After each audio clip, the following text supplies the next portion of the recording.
we welcome you to the big story. And as we have indicated, yesterday was nomination day in Jamaica. You'd have to agree that the stage is now officially set for the upcoming elections.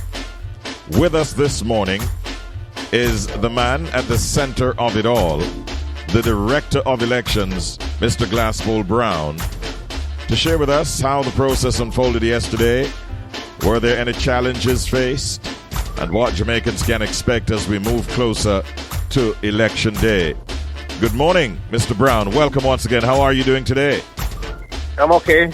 Good morning to you and your listeners. Thank you for joining us once again, Glasspole. Now, let us just do a quick recap of yesterday. How was the day completed? Can you give us an assessment of how smoothly the process went across the island on nomination day?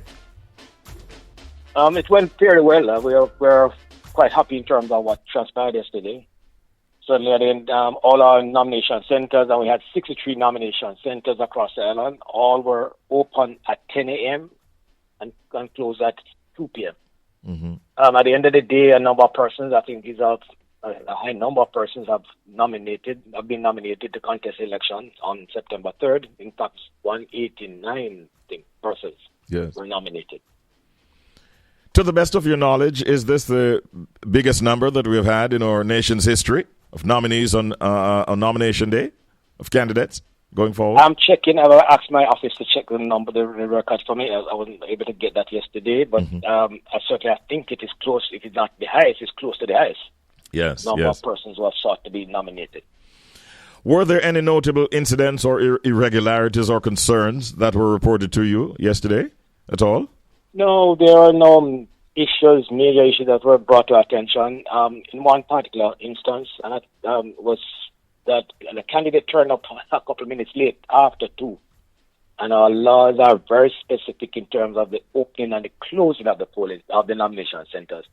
And that person was not able to hand in his nomination paper.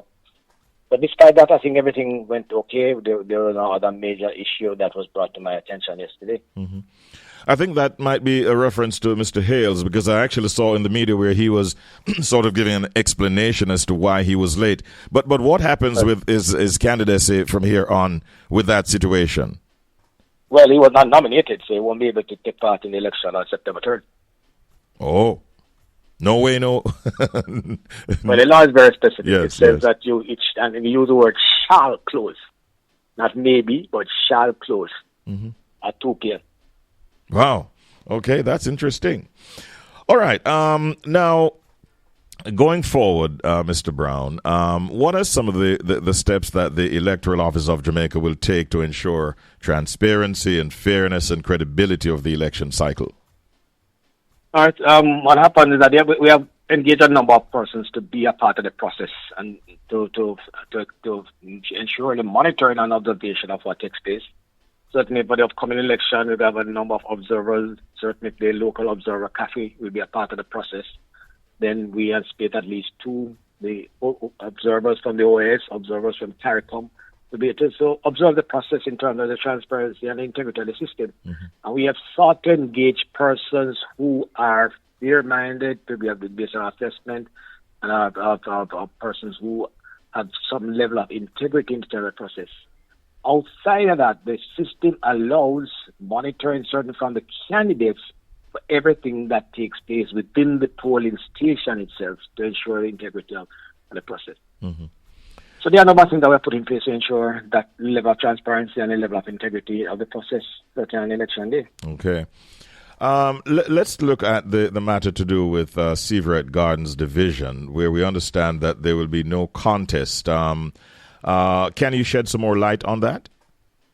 No nomination was accepted yesterday for Severett Gardens.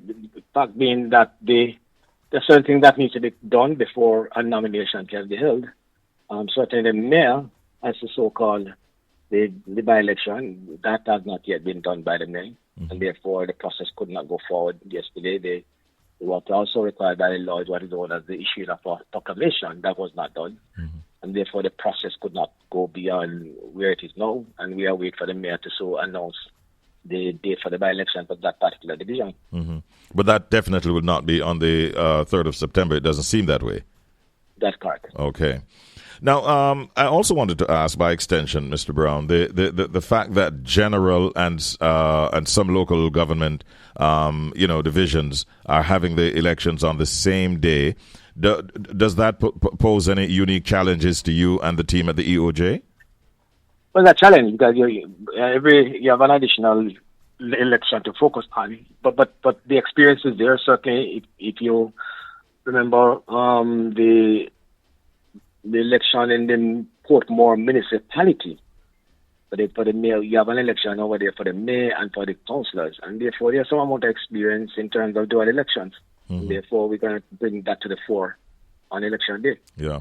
I want to bring the topic of technology into our conversation and to ask you, what role is technology playing in Jamaica's electoral process as we get closer to election day?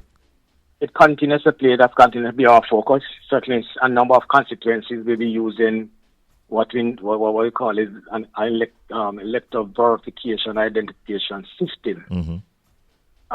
That is where the technology, in those constituencies, will be using the technology where the fingerprint of the elector is used to identify him or her. Mm-hmm. So that aspect of it, in terms of how we do, a number of our processes are digitized. So we continue to use rely a lot on technology. That's one of our vision to as we go forward to increase the use of technology in our process. Mm-hmm. But we have started and then we have done a number of things along that line to get advantage of the greater use of technology. And this is safe and trusted technology. Right. Yes. My final question this morning, we're getting closer to election day now. What's the message you'd like to send to the political parties, the candidates, and generally to the Jamaican public to ensure a smooth, peaceful, and credible election? Well, we just urge from the EOJ, ECJ aspect of it to remain tolerant to everybody's view. Everybody has a right to support for the view they want to support. Remember, the democratic process requires a significant level of tolerance. Outside of that, though, I'd like to use this medium to also appeal to persons who expect to be casting their ballot on election day. If you do not have your ID card, try and pick up your ID card. It helps the process a lot.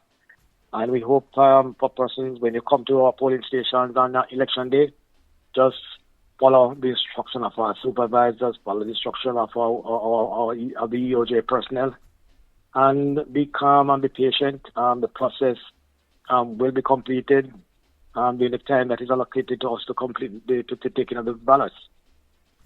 All right. We both agree peaceful and fair elections is what we definitely are in support of. Mr. Brown, it's always a pleasure talking with you. I wish you a great day today. Thank you. You have a good day, too.